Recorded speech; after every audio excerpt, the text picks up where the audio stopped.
एक समय देवराज इंद्र मोर से मिलने आते हैं और मोर देवराज इंद्र को ऐसा ज्ञान देते हैं जिसके कारण देवराज इंद्र मोर को वरदान देते हैं। प्रिय दर्शकों, आज की कहानी जो बंदा ध्यान से सुनता है उसके जीवन से समस्त प्रकार के विकार दूर हो जाते हैं और वो व्यक्ति उसके जीवन में कभी भी गरीब नहीं रह सकता। जन्मों जन्मांतर के उस व्यक्ति के पाप दोष नष्ट हो जाते हैं। प्रिय दर्शकों, आज की इस कहानी के बारे में जानकर आप भी बड़े प्रभावित हो जाएंगे। प्रिय दर्शकों, वीडियो शुरू करने से पहले जो लोग हमसे नए जुड़े हैं वो लोग हमारे चैनल को सब्सक्राइब करें, बेल आइकन ऑन करें, अच्छे कमेंट किया करें ताकि हर आने वाले वीडियो का नोटिफिकेशन सबसे पहले आपको मिले और प्रिय दर्शकों आप उसका फायदा उठा सकें। शुरू करते हैं प्रिय दर्शकों आज की ये प्यारी सी कहानी, ये प्यारा सा वीडियो। प्रिय दर्शकों, प्राचीन काल समय की बात है। एक विशाल वृक्ष पर एक मोर रहता था। एक समय मोर के जवाब को सुनकर देवराज इंद्र भी अचंभित हो जाते हैं और देवराज इंद्र को मोर से बड़ी शिक्षा मिलती है और प्रसन्न होकर वे उसे वरदान भी देते हैं। शुरू करते हैं प्रिय दर्शकों आज की ये कहानी। प्रिय दर्शकों, एक समय की बात है, एक शिकारी था। उसे एक रोज कोई शिकार नहीं मिला। अब वो शिकारी बड़े गुस्से में इधर उधर तीर और धनुष लेकर वन में घूम रहा था। वन के अंदर चारों ओर भ्रमण कर रहा था। वो शिकारी अचूक निशाना लगाता था। उस दिन उसे घने वन में एक हिरण का जोड़ा दिखाई देता है। प्रिय दर्शकों, जब उस शिकारी को हिरण का जोड़ा दिखाई देता है तो वो शिकारी अब निशाना साध कर और बाण चला देता है। उस शिकारी का निशाना चूक जाता है और हिरण वहां से भाग जाता है। प्रिय दर्शकों, जब हिरण वहां से भाग जाता है तो शिकारी का छोड़ा गया जहरीला तीर एक विशाल वृक्ष में जाकर लग जाता है।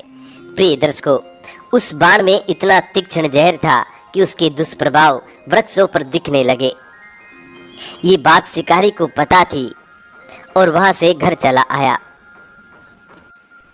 शिकारी इस बात को अच्छी तरह जानता था कि उसके बाण में लगा जहर बड़े बड़े वृक्षों को सुखा सकता है, हर जीव जंतु के प्राणों को हर सकता है। जहर के प्रभाव के कारण समय के साथ साथ वह विशाल वृक्ष सूखने लगा। प्रिय दर्शकों, उस वृक्ष को सूखते हुए देखकर उसमें रहने वाले पक्षी डर जाते हैं और वहां से भागने लगते हैं।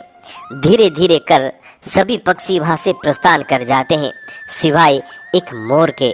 सिर्फ और सिर्फ एक मोर बचता है और बाद बाकी सभी पक्षी वहां से दूर चले जाते हैं, उस जंगल को छोड़कर अन्य जगह पर चले जाते हैं।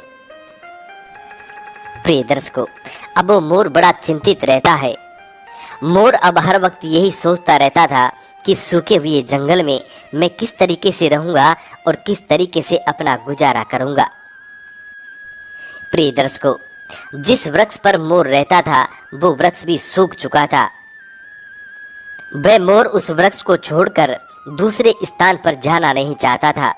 वर्षों तक उस वृक्ष पर अपना जीवन व्यतीत करने वाले उसके साथी वहां से चले गए थे।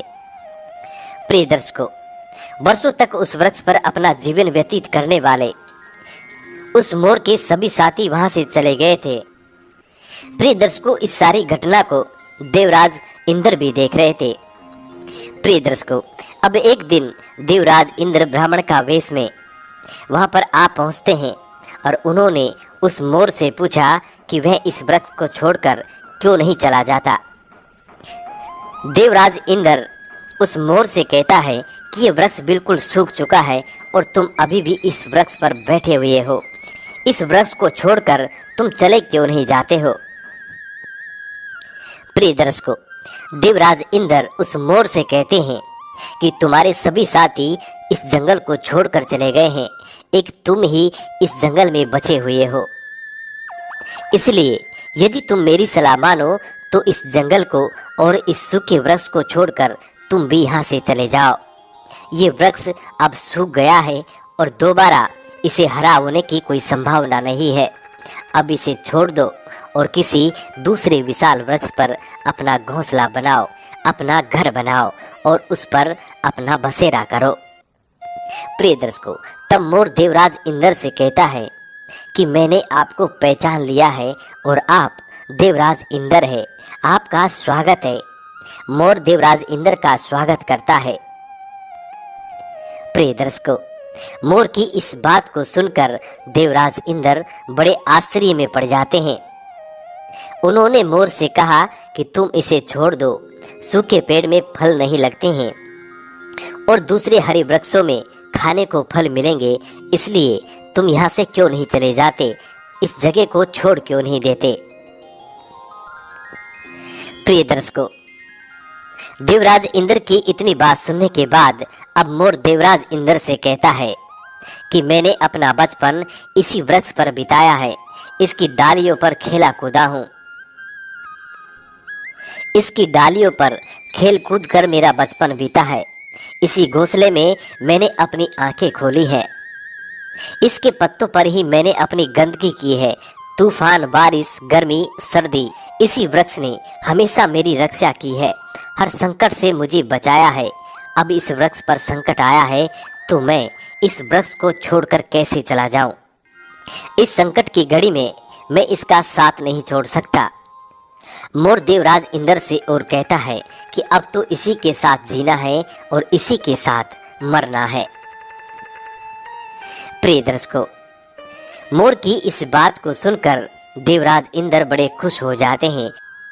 उन्होंने मोर से कहा कि हम तुम्हें वरदान देना चाहते हैं और तुम वरदान मांग लो, क्या मांगना चाहते हो। प्रिय दर्शकों, तब मोर देवराज इंद्र से कहता है कि यदि कोई वरदान देना ही चाहते हैं तो इस विशाल वृक्ष को दीजिए ताकि ये फिर से हरा हो जाए। इंद्र ने कहा कि ऐसा ही होगा, ये वृक्ष फिर से हरा हो जाएगा और सभी पक्षी वापस आकर इस पर रहने लगेंगे और इसके फल खाने लगेंगे।